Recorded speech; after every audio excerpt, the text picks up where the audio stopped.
the comfortable amongst us are needed in the change equation so desperately for change to be sustainable, to be at scale, to be accelerated, to address the very real pain and inequities in our society. Those of us who sit in a certain place in the system, we must activate, we must utilize what we have. And then the neat thing about this is it doesn't need to be threatening. This is not a loss. This is not scarcity. This is not, oh my goodness, I'm giving up something so somebody else can have something. It is not that. Looking at the abundance, we all have abundance, number one, but some of us have certain kinds of abundance that we've taken for granted, that we enjoy the benefits of every day, that is very accessible to us. Sharing that abundance does not mean less for us. It sort of magnifies, it accelerates, it multiplies, I think. Hi, my name is Nadia Nagamutu, business psychologist, coach, speaker, and founder of Avenir Consulting, which creates organizational growth and success via inclusion and diversity. We've been discussing the benefits that diversity brings to companies' bottom line performance for decades with more and more evidence. But there are so many questions organizations still have about how to achieve it. How do you create a culture where people feel valued for their uniqueness and the qualities they bring? I believe it's crucial to the future success and sustainability of every organization that they find the answer to this question, to make sure that each employee is not only supported but also appreciated. With this podcast, I aim to get some of the key challenges to creating inclusive workplaces out in the open and start uncovering the solutions to embracing a culture that cares for everyone. I'm going to be having conversations with some of the most inspiring people in different countries and across industries who are pushing the boundaries on inclusion and diversity in the workplace, from topics such as parenting in the workplace, ethnicity, age, gender, mental health, and all things inclusion. I want to create a movement to change society through sharing life experiences and creating more empathy and connection. Why care?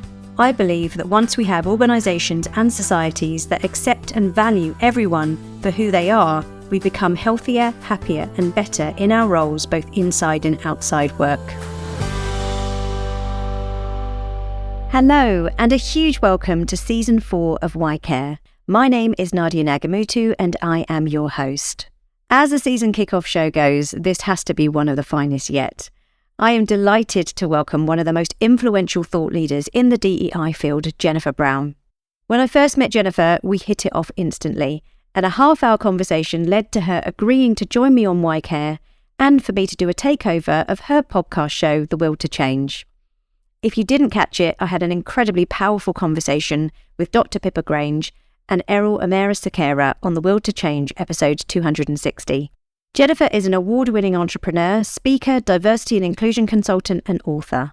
She is the founder and chief executive of Jennifer Brown Consulting, where they design workplace strategies and educational programming that have been implemented by some of the biggest companies and non-profits in the US and around the world.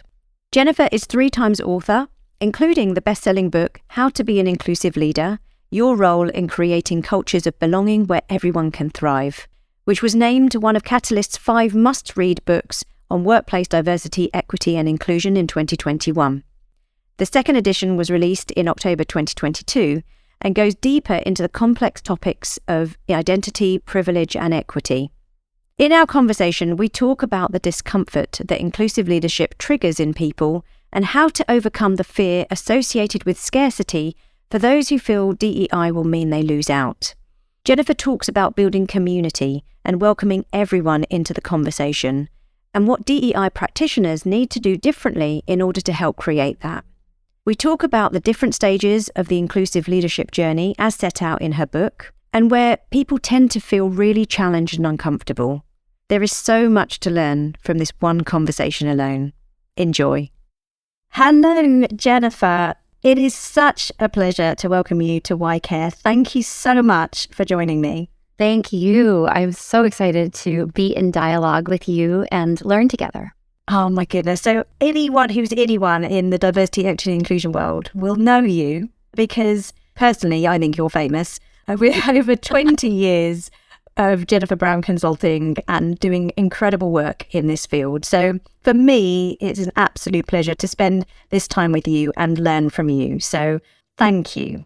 And now, obviously, I know a lot about you, but just in case there are any people listening out there who might not know your background, might not know how you came into the DEI work that you do, how you came to set up Jennifer Brown Consulting, it'd be great if you could just give us an overview.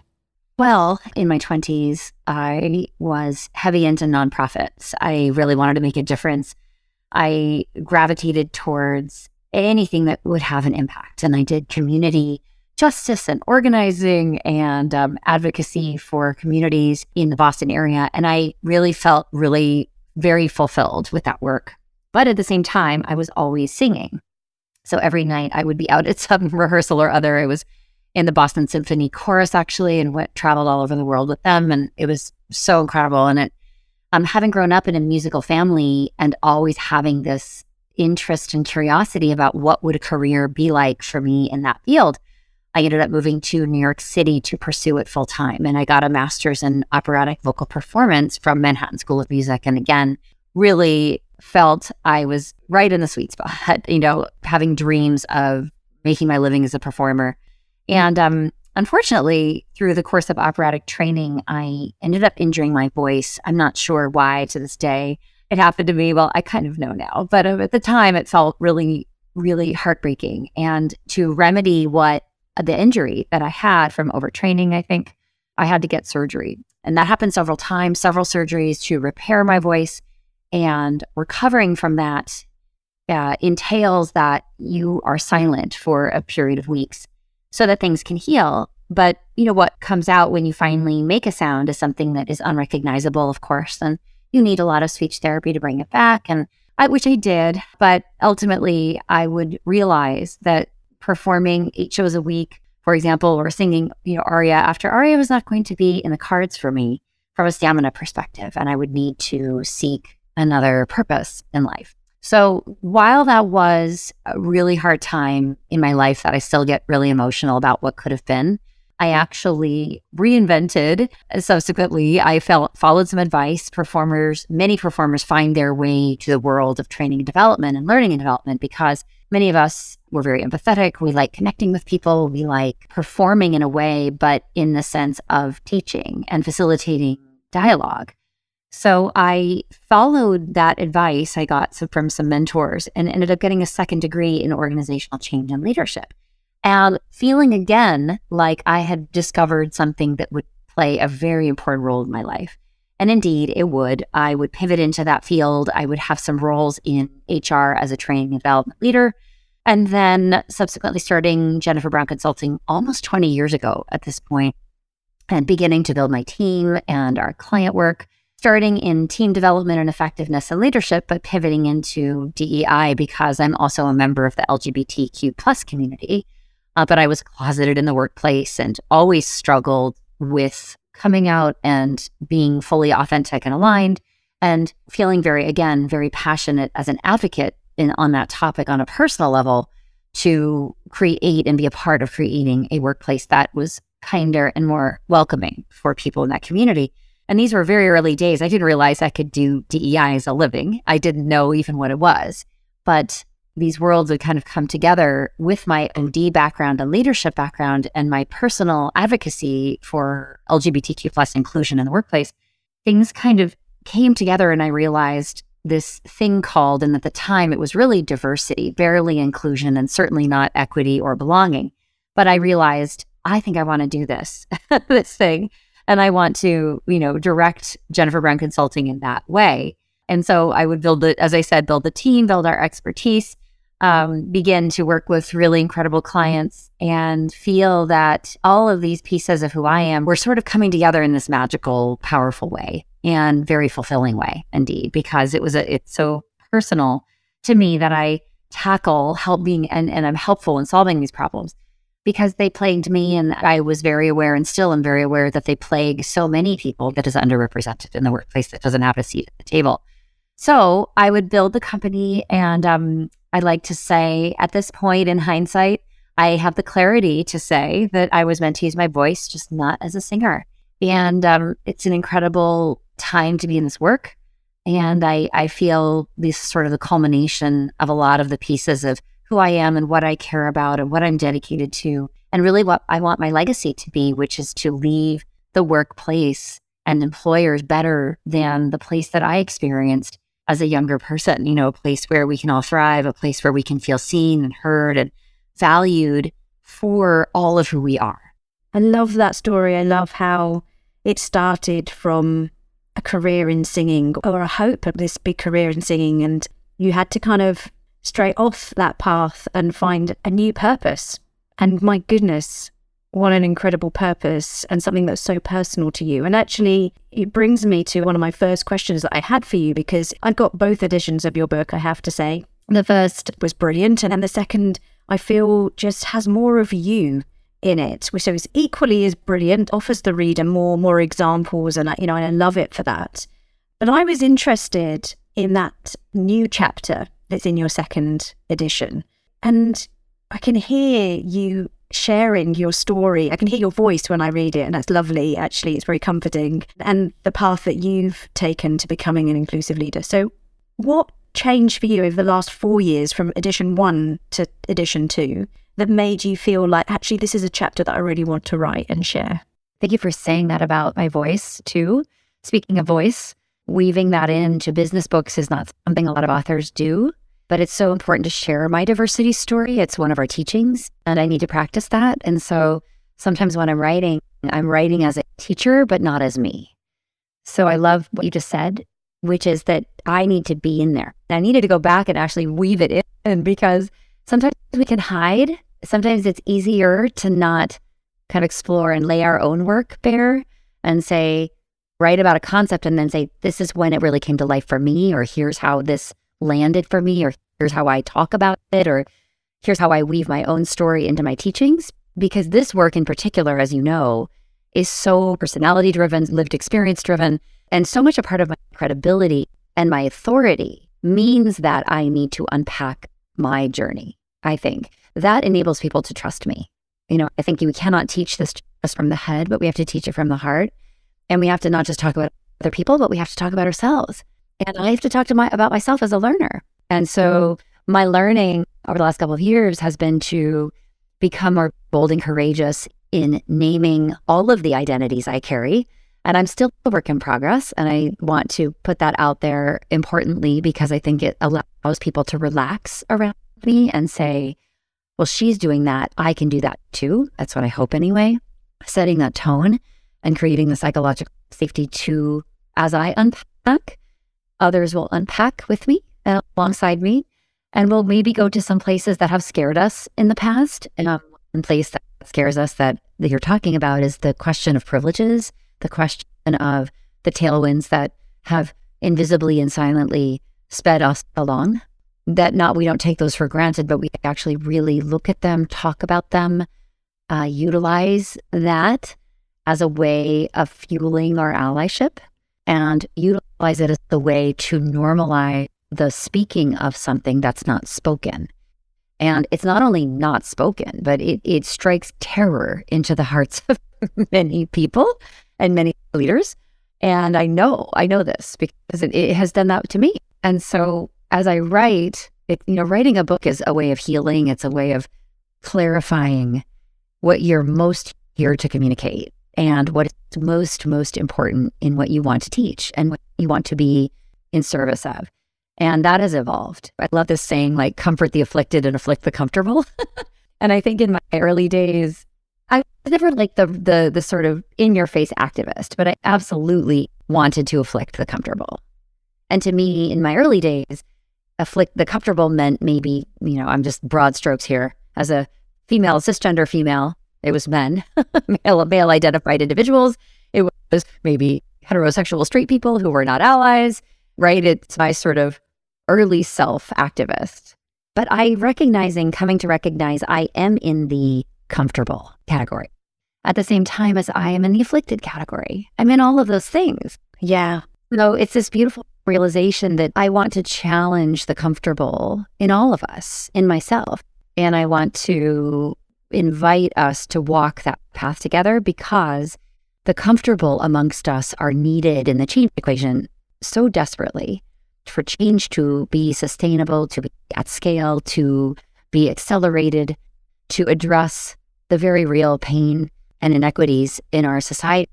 those of us who sit in a certain place in the system, we must activate, we must utilize what we have. And then the neat thing about this is it doesn't need to be threatening. This is not a loss. This is not scarcity. This is not, oh my goodness, I'm giving up something so somebody else can have something. It is not that. Looking at the abundance, we all have abundance, number one, but some of us have certain kinds of abundance that we've taken for granted that we enjoy the benefits of every day that is very accessible to us. Sharing that abundance does not mean less for us. It sort of magnifies, it accelerates, it multiplies, I think. And it actually is what it's there for. I think I have been born in the composition that I'm in because there's so much I can do with what I have that actually enables me to grow and transform. And also, when shared with others, enables the transformation of other things, other people, other systems. So, this is not scarcity, but it's so hard. You understand this, Nadia, to explain this when you're coming up against so much fear that's been generated by the way that we've spoken about this, the way that we've gone about the work.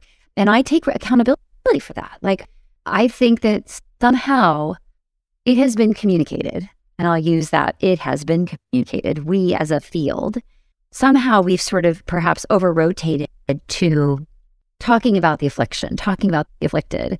We're in the afflicted, right? Just to continue that. And that can be so intoxicating and so energizing and so kind of in our feelings. And it's such a sense of belonging too. Like, I don't blame any of us at all for seeking community, for finding our voice together, for making noise together. Good. Like, I've been doing that my whole life. Absolutely. But you have to kind of sit here in 2023 and say, where are we? Let's take stock. Let's back up. Let's say, okay, who is feeling alienated? Who's feeling sort of left out? Who's feeling unclear about what they can do? Who's feeling unworthy of the work? Who's wondering what space they fill in this work?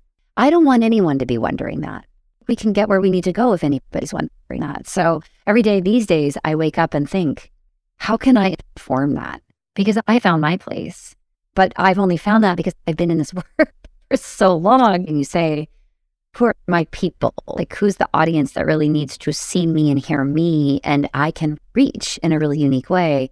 And I've sort of come to this place of, well, I could serve everyone, but where I really am needed is here. And I think rewriting the book with that in mind and with the maturity that I've gained over the last couple of years and the humble journey I've on of, wow, I have been blessed with so much. I feel called to make that clearer for other people and to invite them to join me. You've covered so much in that. My head's spinning a little bit into, it's a lot. What I love about that is this kind of belief that many people working in the space of DEI and professionals are sort of coming at it with, we must fight the good fight. We've been done to and they've done wrongly done upon, and really just feeling that aggrieved sense of injustice, which clearly exists, and historically we can't deny that injustice has taken place in all aspects of minority groups around the world. But to know that just because you might experience that in one aspect, one part of your identity, that there are other aspects of you that other people might have grievance about due to history. Because that's what I loved about this particular chapter and what you've just said, is that if we home in on the one or multiple aspects of ourselves that feel aggrieved and feel like we need to fight for justice and ignore the parts where we benefit, where we have some privilege, then that serves no one. I just want to say that invisible, there's so many more diversity dimensions than race and gender. I always say this when I'm keynoting over the last couple of years. The reasons this has really hit home is we poll our audiences and they say, I list 10 different diversity dimensions. We typically think of them: race, gender identity, socioeconomic background, religion, spirituality, mental health, parenting, caregiving. And I put this list up, I poll people, and literally the thing that is the most experienced just by the numbers is mental health challenges. So every time you ask that, we've been having very important but sort of limited focus and discussion and identified certain needs. But there are many other needs going on. And as a consultant, of course, I think, what would that structure look like to support all of that? I mean, immediately, like you, I go there. I say, so we've supported identity-based groups, for example, and communities in the workplace who are underrepresented, very clear. And we understand the sort of scope of that problem. We know we can put our hands around it. Now, the solve is not as easy, and I wish we were further along, of course, but there's so much more to do to make the tent bigger and to really address, especially the issues that have been coming up in the last couple of years, because I actually don't think in my keynotes 3 years ago, I would have been getting that same result. So the landscape has shifted, and we do need to update our approach, and we do need to walk and chew gum at the same time in terms of continuing to focus on some of those evergreen pain points that traditional DEI strategies have addressed. We cannot at all take our eye off that ball. And we need to expand so that, by the way, we address what's really going on for folks, but also in doing so, we are going to welcome so many new people into this conversation. I think that's going to do wonders in saying, well, that's their issue. That's not my issue. They're going to do the work. I'm not. This doesn't have to do with me. That's over there. Or I don't agree, right? Because then we get this whole like sort of arm's length thing that's going on. So I'm always trying to use the data and my own sort of intuition to say, no, you're a part of, you are included in this. You are included in this. And maybe you've never verbalized that. Maybe you haven't ever understood that, for example, you don't even know what neurodiversity is, but you are neurodiverse. Or you've never thought that part of your life or how you grew up has anything to do with this whole field. But it does. It very much does. And could we, be expansive enough to be inclusive? If we can't do it, I'm not sure anyone else can do it. It's up to us. We do this work. We call ourselves practitioners. But really, how are we letting our biases inform who we welcome in? Yeah. Right? Absolutely. How do we choose to call someone out instead of call someone in, believing that perhaps there's a aha moment that will shift the trajectory that someone's on in terms of their own ally journey? We have to believe that that's possible for people, and we have to continue to kind of hold ourselves accountable, I think, to not dismiss, and not other. I don't know if we've taken our own medicine adequately. I think that's a fair shout. I think, yeah. I honestly think that as a DEI practitioner, and it's very easy to go for the more tangible areas of diversity, equity, inclusion, those characteristics that you read out, and work with that, because it's not easy, but it's easier to work with that.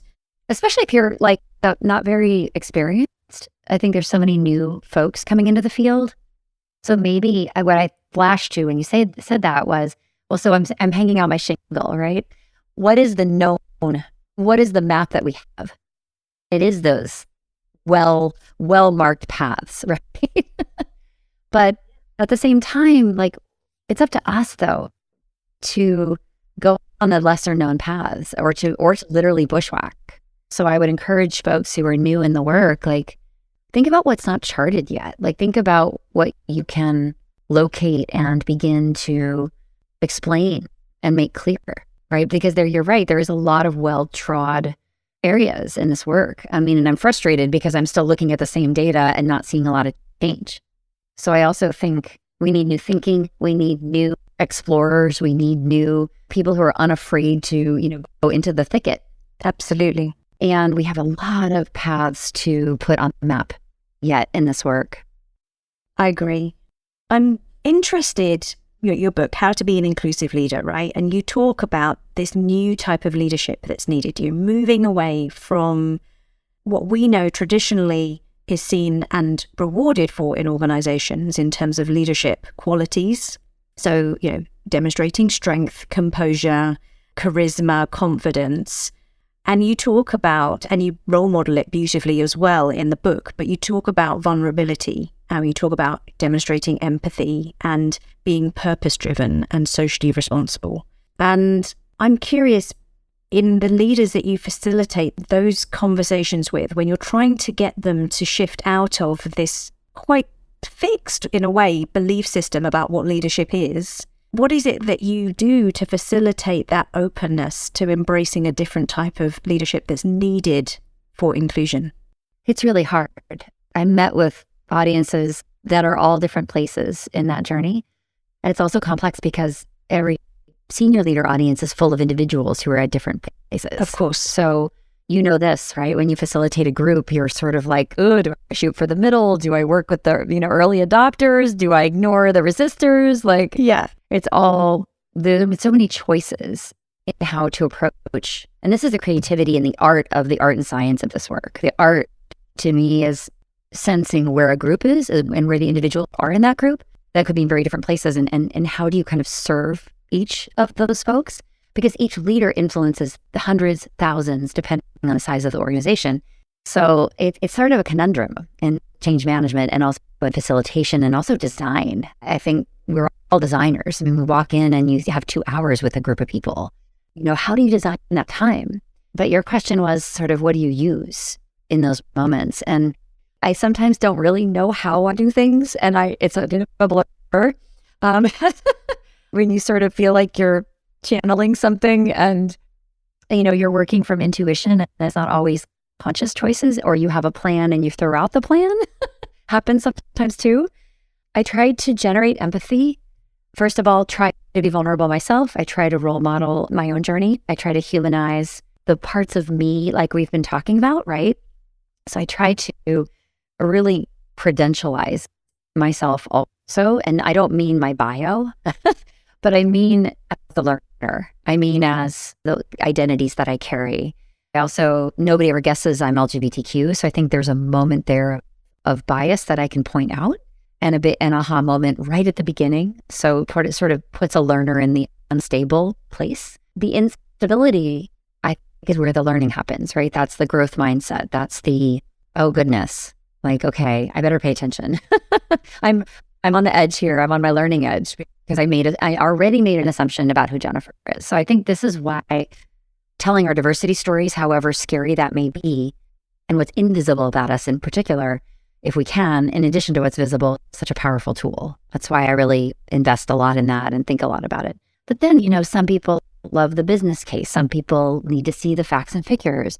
Some people, I'd like kind of painting this picture of the changes in the future workforce and saying and reminding leaders that we only lead at the privilege of leading is that others will follow. We're only leading in a certain context, and we're considered leaders in a certain context. And if our context is changing and we are behind because we're not actually really in tune with that context is the changing in our world, the wants and needs and demands and expectations of incoming and early in career folks who we are there to lead, technically. If we're missing the boat on that because of fear, because we're not resonating, because we're not doing our work, because we're making assumptions that we know how to lead and we've been leading the same way for 20 years, I think a lot of leaders are very destabilized. Yeah. So if I can name that and say, I think I know how you feel right now, and let's have a conversation about how what got you here won't get you there, to quote Marshall Goldsmith. Yeah. Let's acknowledge that if anyone is being challenged right now with who you are, it's this generation of leaders. Yes. I think that learning curve is steep, steep, steep. It's tough sometimes, right? I'm in that group.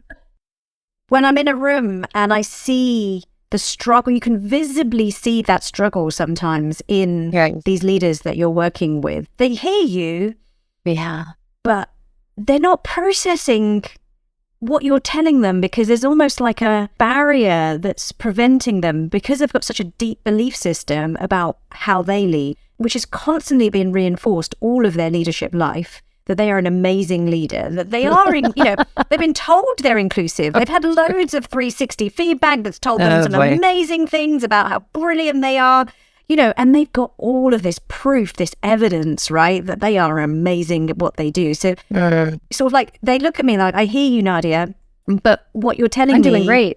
Yeah, exactly. It doesn't tally up with the leader that I know I am.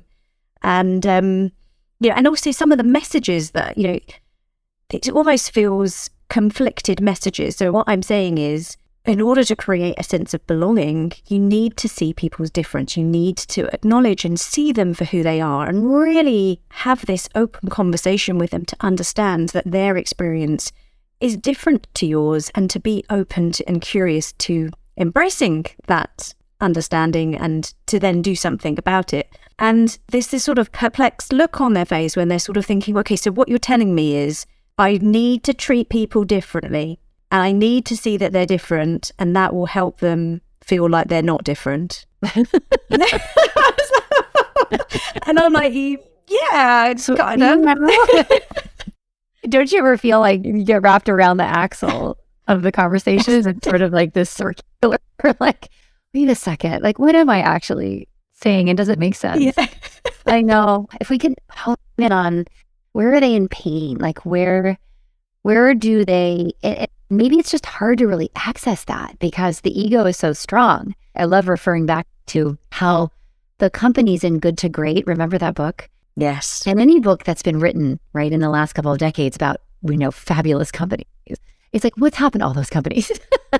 Like, right? I think this sort of relevance, right, the longevity of a leader, you have to kind of know that if you're not uncomfortable on a regular basis, you're probably not leading, you're not growing, and you're probably missing that the ground is shifting under you. And the very comfort that I suppose you have, you can't rest on your laurels. You have to question, okay, we're really good leaders might get all that feedback you just mentioned, but they're probably asking themselves, that can't be all there is. There's, right? Nobody tells the leader the truth. They know that so much smoke is being blown. They know like people have a vested interest in like praising them. And the truth is really hard to get at. And this is why I think as leaders, if you're worth your salt, you step outside of your vertical, you put yourself in places where you don't know the language. You are not one of many. You're the only. You're conspicuous. You may not feel welcome or welcomed. You're doing your own work because you're intrinsically motivated to look beyond all of those incentives you just mentioned. And if we can, I think, tap into that destabilization, both personal, but also sort of in our environment, like what we don't know and what's around the corner that we're not seeing, how can I sort of invest in that muscle more regularly so that I'm not actually believing all the positive things I'm hearing, because I know it's rigged. And it's also, by the way, if you're a person of great privilege, it's also rigged. I mean, you're not going to know. You're actually not going to know how you are really experienced as a leader unless you really push beyond the boundaries of how you are measured. Yeah. You are not going to know until you go, for example, into the Black affinity group and say, hey, I want to start attending. I want to listen. I want to learn. I want to be mentored. You are going to have your mind blown and your heart blown. You go into the LGBTQ group, you spend time with people, you begin to spend your time with people that don't share your lived experience. I promise you will not think everything is okay. Yeah. But the question is, I think back to your point, it's like, how do we measure people? What gets measured gets done. Yes, we can frog march people to this. But the thing I really wake up feeling, wanting so much is for this to sort of bubble up organically in people. Like I want people to want to do this work. I call my podcast The Will to Change. How can we spring that seedling that is growing in leaders at all ages that we can encourage, which is the questioning of the self, the humility. You asked about inclusive leadership competencies. It's questioning what you believe. It's humility, it's openness, it's curiosity, it's low ego, right? It's absolutely kind of being in service of growth. And it's talking about what you don't know. It's talking about what you've learned that bothers you, that disturbs you, that makes you angry, that makes you regretful, that you wish you'd known, that you wished you'd done differently. Imagine if leaders communicated from that place. And also, here's how I grew up in privilege. Here's how I was protected. Here's how I was safe. Here's the resources that were made available to me. And I've in my life never really seen those for the assets that they are. And here's what I'm doing with them now, because I understand that that's capital, just like professional capital, financial capital. That's capital. And capital is the fuel of inclusion. Capital is the fuel of allyship. Absolutely. To share what we have. And that, and like back to our beginning of our conversation, doesn't mean less. That's the beautiful thing about it. I don't think it operates, and capitalism tells us there's a finite amount. That's what it tells us. But you and I know there's all kinds of other realities going on beyond that. Like there's so much beauty and generosity, for example, in our world. We know like competitors are generous with each other. Yeah. I see it all the time. We see the rising tide lifting all the boats. We compare notes. We support each other. We share resources. We show up. And we're, I think, living into a different, I don't know if it's a version of capitalism or if it's whatever it is, but it's the most humane part of this system that is extremely harmful, but it's the only system we are in, and it's the only system we know, many of us. So this is, to me, a really bright light in the world, like our world. I just wish I could communicate the transformation that's available to all of us, to step into thinking about things differently, to seeing ourselves differently. And then we've got to have an organizational system to reward that and not be at cross purposes with that. I think to your point, as leaders, everything I've ever heard and been measured on is here. Yes. And now I'm looking at this over here. It's like, no, this needs to be integrated. Right. So that's our work, right? We need to help companies build that. It's hard. Essentially rewriting some of the fundamental processes and systems and ways of measuring success in the organization. That's right. And to rethink it completely. And often organizations and those senior leaders who are the decision makers on this, they can't visualize it. They can't see how impactful that rewriting of those processes and the reward systems, how that could lead to a better organization, a more inclusive organization. I think that's definitely one of the barriers that we face in this profession. Challenge of messaging, challenge. You said visualization. I mean, I just don't know if we've done a good enough job of painting that picture of what's possible and including everyone and inspiring everyone, honestly, around that. I mean, I know who's inspired, which is those of us who've been missing. Right. I get that. Right. And we need to see ourselves in that. We absolutely. But how might we expand that and make it more expansive so that everyone can see what's in it for them, to expand this whole effort and dialogue and community. And so I hope everyone that's listening to this, how would you answer that question? Like, how would you describe and help people visualize what is possible for them? And when I say them, I mean all of us. Everyone. We need to crystallize that, and then we need to scaffold around it and build it, and then build the bridge to get there where it's a crossing that's not terrifying, that's not hazardous, that's not perceived to be so risky. Because I say perceived because I don't think it's risky, but I think there's a perception that it is. Absolutely. Well, it's the unknown. Yeah. What we're talking about here is something that you and I don't even really have a handle on in terms of what that looks like. And until it's been done, until organizations can feel it as well as see it and see the tangible outputs, the real kind of like, okay, I see the benefit now. I see what's happening as a result of this. So there's a lot of work to do in this space from an organizational perspective to support for all leaders to feel like they are part of this conversation. I'd like to talk about the foundation really in terms of your book, which is the Inclusive Leader Continuum. Okay, so we talk about 4 phases. So unaware, aware, active, and advocate. And you have a chapter on each of these. And just for those who haven't yet read your book, and I do highly, highly recommend Jennifer's book to anyone who is listening. But for those who haven't, can you just briefly just explain those 4 phases? And just give some light as to where you think, is there a particular point in these phases where leaders tend to get most stuck, or where you see leaders finding it more challenging? They get stuck at each transition, but lucky me, I get to mainly work with leaders who get stuck between aware and active, I think. They're somewhere in aware phase 2, which is okay, now I know what I don't know, versus unaware, which is I don't know what I don't know. Yes. And certainly the awakening is tough from unaware to aware, of course, right? That's what we've been mainly talking about, right? Which is overcoming resistance and apathy and skepticism, cynicism, exclusion, all that stuff.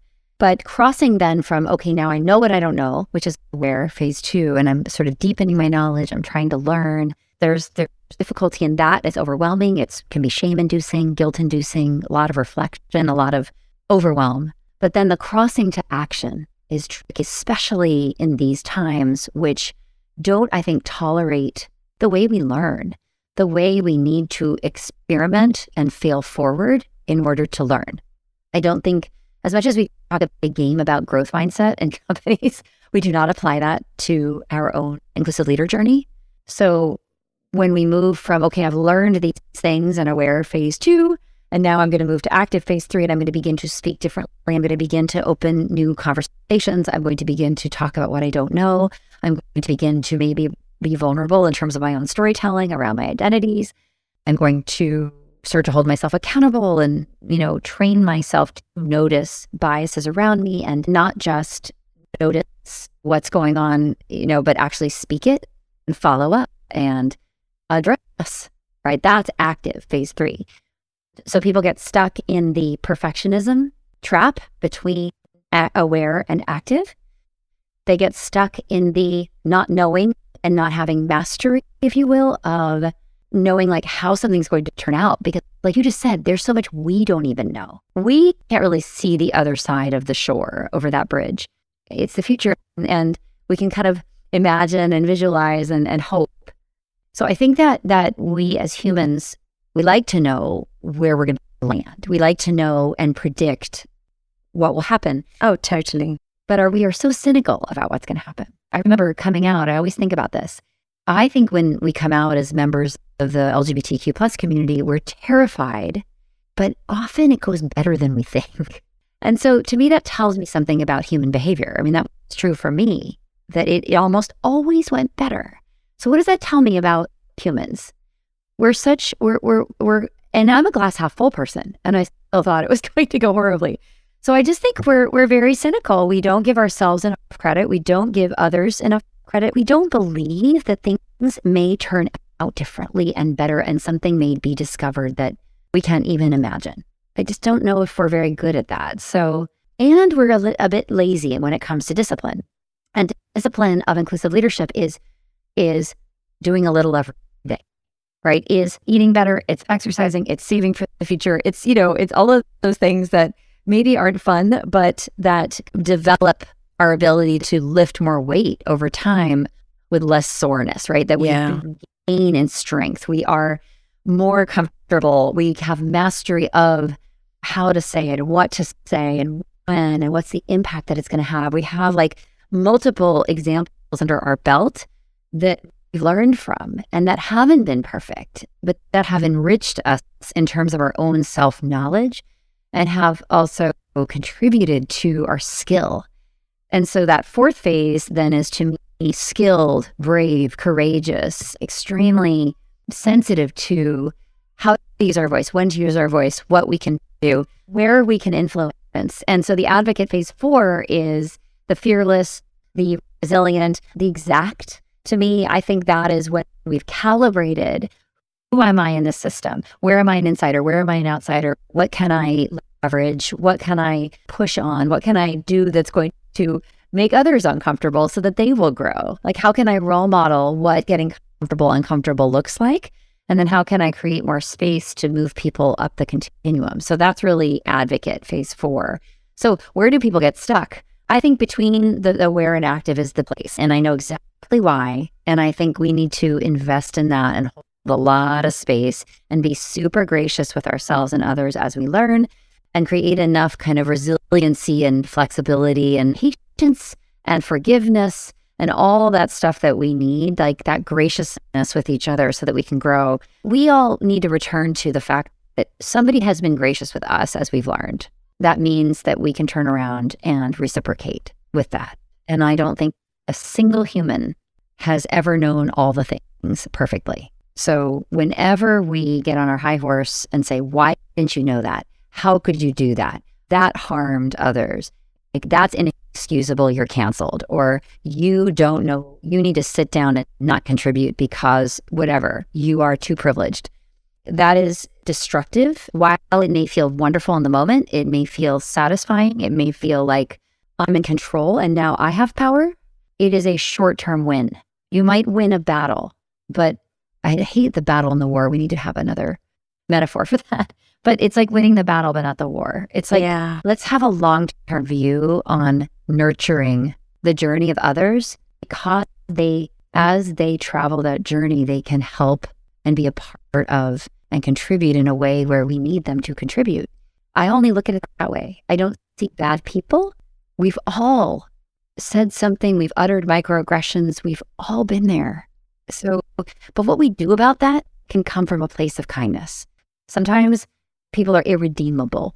Sometimes, but that is the rare. Yeah. I think that is extremely rare. And particularly in the workplace, I don't think we need to be making judgments on that people are bad people. I just don't think there's a place for that. I think we have to focus on where are learners. Let's meet them where they're at. Let's meet ourselves where we're at. Let's look at ourselves as learners.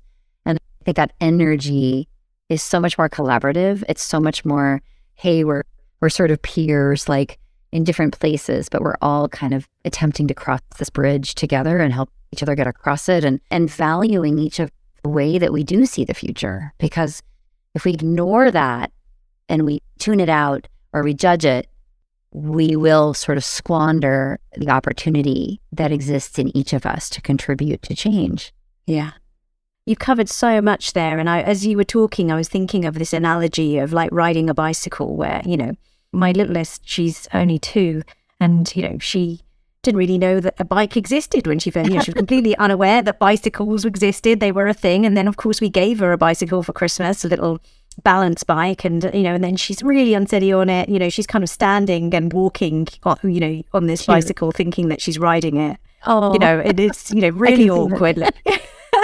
And there's this sort of gradual awareness as she sort of learns to then kind of start doing it and start, but that moment where she actually lifts her feet off and starts pedaling or, is going to be a real moment for her where she suddenly starts being active in her, and practicing, right? And it's that practice that you're talking about. But yet, no matter how many times she might do that same run up and down the garden, as soon as we take her to the park, it's a completely different environment, it's a completely different context, right? So she has to practice that again, and she might fall off, she might go the wrong way, and etc. And then as she gets older, I'm sure she might try different terrains and mountains and goodness knows what on her bike. And, I sort of feel like as you were talking, that sort of cycle of unaware, aware, active, advocate, it was similar to that. She might be the best cyclist in the world one day, and yet she still might get a sore bum because she's ridden it over bumpy terrain, and it would still be really uncomfortable. Or you may be a road racer, but you're not a mountain biker. So you've got competency on one side, but you don't on the other. And that's always going to be true, even for an Olympic level person. So there's always more. I love the analogy. We could riff on that all day. It's like the bike is it's like your skill, and then the bike is the equipment. And the equipment is, I think, the ingredients of the self, right? It's the bike we're riding. So I'm riding the bike of me, and the bike of me has these identities, right? And these abilities, and, these awareness and the Johari window, right? It's known to self, not known to self, known to others, right? There's always the curtain that can be pulled aside, right? There's always something more to be revealed about who we are. But the bike is the equipment, and then our ability to ride it is the skill and the competency. And those two things, when they're married perfectly, they create an incredible athlete. And yet, incredible athletes in one arena, I'm a classically trained musician, and I can't play jazz, and it kills me, and I love it, but I don't have competency. Yeah. So I'm aware, but I wouldn't say I'm an active around that, but I'm in deep appreciation. And I might dabble in whatever lessons, but I'm going to feel like a beginner again. And that's hard for somebody who's so highly trained in another way. I love that analogy of leaders they've developed a competency with a certain set of circumstances. And if you're a good leader, those circumstances are changing. You just know. But I don't know, maybe it's not really human to say, you know what, I need to build a new plane while I'm flying the old one. I need to be building a new one, and I need to really understand that equipment, right? And I don't know what that looks like. Absolutely. Oh, Jennifer, it's been an absolute pleasure chatting to you today. Thank you for sharing. Thank you for all the work that you do in this space. Thank you for your book. Thank you for all you've given in the book and for this time with me. I really appreciate it. I appreciate you. I loved this. Thank you. And now people can follow you on social media. Where's the best place for them to touch base with you, to follow you? Yes, I hear that I'm everywhere, so it's not hard to find. But so look us up on LinkedIn and absolutely connect with me on Jennifer Brown. Consulting is the name of my company, so Jennifer Brown Consulting. I have an incredible team. We do this work every day together, thank goodness. And then Jennifer Brown Speaks is my speaker and author website, so you can find out more specific info on that. And then Instagram, I'm at Jennifer Brown Speaks. On Twitter, I'm at Jennifer Brown. What did I forget? Facebook, Jennifer Brown Consulting. And ping us if you have any questions on info at Jennifer Brown Consulting. We'd love to hear from you. Amazing. Thank you so much, Jennifer. Thank you, Nadia. That concludes episode 31 of Why Care. I love the concept of afflicting the comfortable, which is so aligned with what I'm discussing in my book, Beyond Discomfort.